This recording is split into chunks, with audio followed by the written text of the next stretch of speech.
Funny thing is, if we think about transforming to e-business and we kind of used this approach,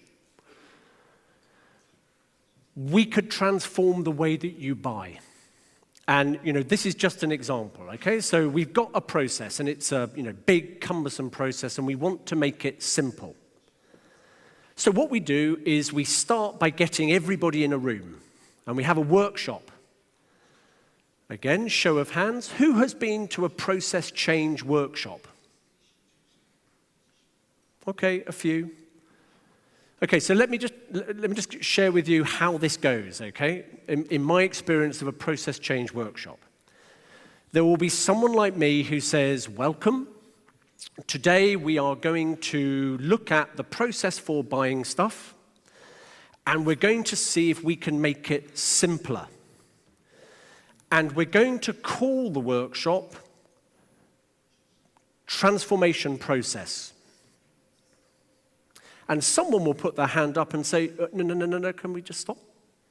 I think we should call it Process Transformation, not Transformation Process.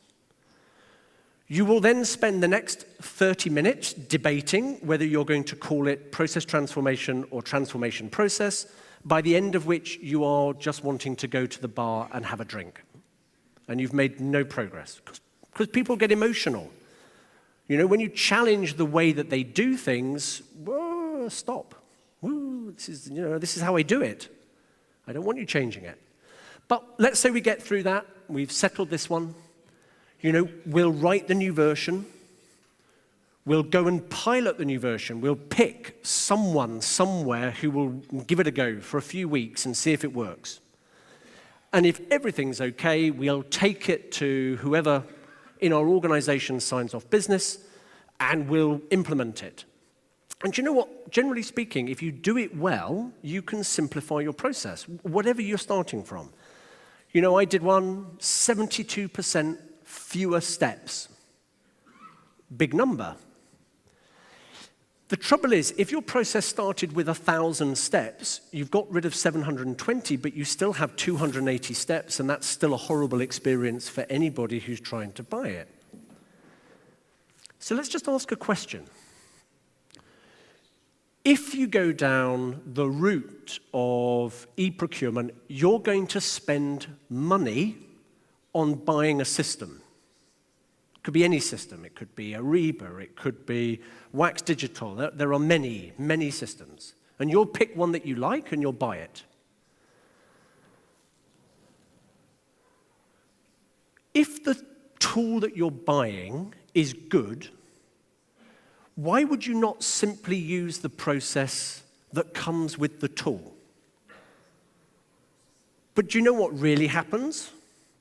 We decide we're going to buy, for example, Ariba.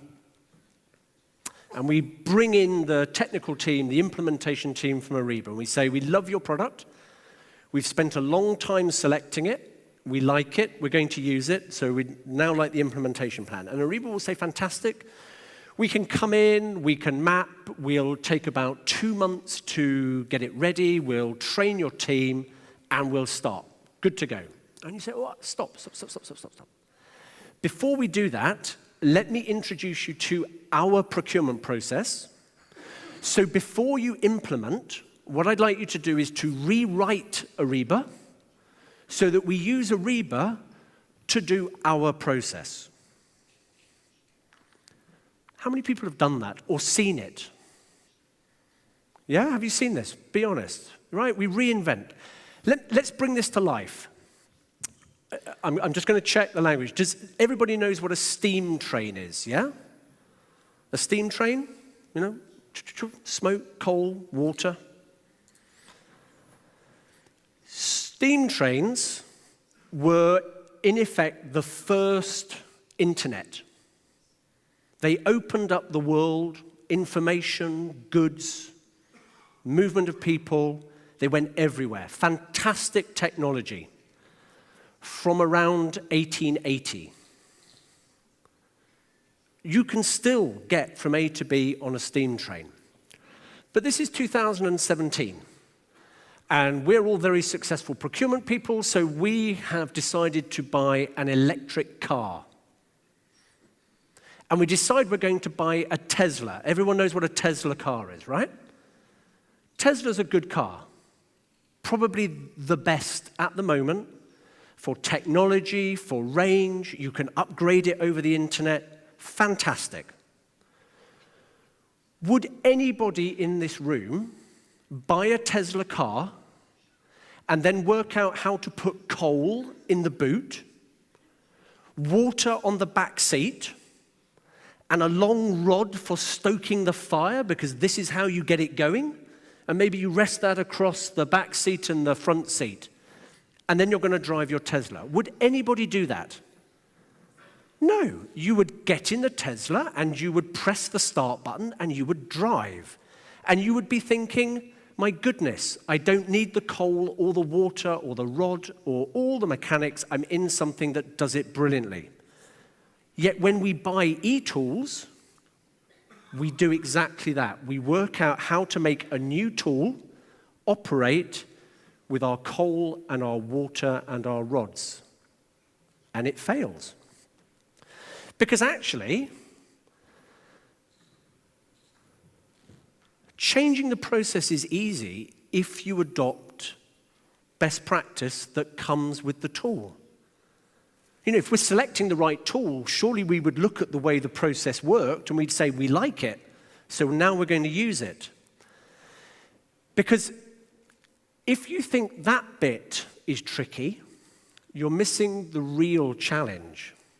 And the real challenge is how you're going to take the people in your organization that today are doing the buying, raise the order, send the PO, get the delivery, release this payment. Those people in strategic procurement are the ones who are doing the market analysis, the supplier analysis, the risk analysis. They're talking to the business about the requirement. They're challenging the specification. And they are not the same people. So you, while making that easy, which is really a very small step, the bit that you need to think about is the really big journey that says, how do I take my buying team today? And how do I move them all the way over here to be members of a strategic procurement function? And if you're honest, not all of them will get there. You're going to need new people, external people. But there will be many in your organization that can do it. But they're going to be scared. And you need to think about how you're going to change that.